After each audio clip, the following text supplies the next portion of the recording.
In April of 2014, the city of Flint switched its water source from the Detroit system to the Flint River. It's been a nightmare ever since. My water's been brown since the switch. The rashes, the hair loss, the muscle stiffness, the soreness. My family broke out in a rash that we were told looks like scabies, but it wasn't scabies. The water going into many homes throughout the city is foul smelling and badly discolored. Initially, there were problems with E. coli and then high levels of total trihalomethanes, a carcinogenic byproduct of chlorine. Within the past several weeks, researchers at Virginia Tech, working with a grassroots group of Flint residents and the ACLU of Michigan, have found dangerously high levels of lead in the water. To absolve themselves of the responsibility for this disastrous decision, made while the city was under the control of a state-appointed emergency manager, officials continue to claim that they were forced to leave the Detroit system and had no choice but to use the Flint River as its water source. That's simply not true. Flint could have kept using Detroit water if it wanted to. Following a recent press conference where Virginia Tech scientists released the results of their study, two city officials faced tough questions from city residents and the ACLU of Michigan. And you're talking about Detroit that had over $1 billion of infrastructure costs coming that we could see, and we were kicked off their system. Let me just address it. I have a letter from Darnell Early saying the city of Flint has decided not to continue using Detroit water. There were correct? Is that correct? I think evaluations have gone on all the way up to the state level on what would the best course of action would be for the city of Flint, and that was the determination. All the way to the governor's office? All the way to the governor's office. A major problem with the river water is that it is extremely corrosive, 5 times more corrosive than Detroit's. This corrosion is a direct cause of the high lead levels found by Virginia Tech. The Michigan Department of Environmental Quality and city officials continue to claim that the water is safe to drink. The MDEQ could have ordered the city of Flint to continue using corrosion control chemicals, as the city of Detroit does, to mitigate the caustic effects of the corrosive Flint River. Instead, when the switch was made and corrosion control was more needed than ever, they inexplicably discontinued using it, leading directly to the lead crisis now plaguing the city. No way you should let it slide by without a corrosion control. No way. And we have that in place, we at least would have started off in the right direction. We didn't start this whole Flint River piece off in the right direction.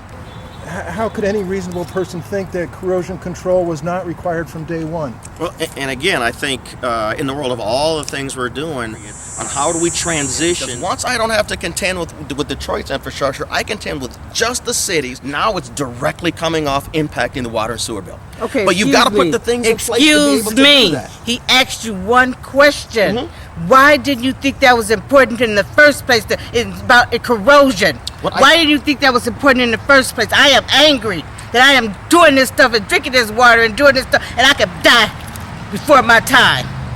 Why didn't y'all think about that? I will be the one asking the DEQ that. I will be the one asking why did you believe with the engineering team there? Because that's we followed their guidance. We continue to follow their guidance, and I have no problem getting that specific question of why was that the decision. Do you feel the emergency manager and DEQ have done something to undermine your responsibility and your ability to do your job?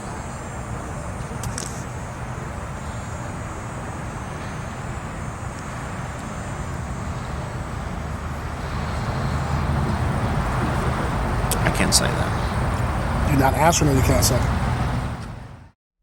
The city and the Michigan Department of Environmental Quality must prove to the federal government that Flint's water is safe. To do so, they are supposed to verify that at least 50% of the homes tested have lead service lines, and that at least 50% of the homes tested have lead plumbing. Our investigation has found that didn't always happen. Instead, city officials collected water from homes that were not part of an approved sample pool. Also, they submitted reports containing information they could not verify. In your report to the MDEQ for the 2 rounds of testing, you indicated that every single home that was tested had a lead service line. But when I filed a Freedom of Information Act request asking for how you were able to make that determination. I was not provided with anything. So how were you able to determine that every one of those homes had a lead service line? This will be a question for our utilities administrator, and I believe we make them fill out a form, and when we do the test, we ask them. Yeah, well, sometimes the residents don't know, and Right. so we try to go through our records. Why was I not provided with those records when I filed a Freedom of we- Information Act request? That's a good question. I don't have an answer for you right now, to be honest with you. Sometimes records get lost, so Right. we just So you know don't necessarily have all the records? that could be a possibility. So I can't how say were you, one way or again, the how were other. you able to determine that every single house had a lead service line?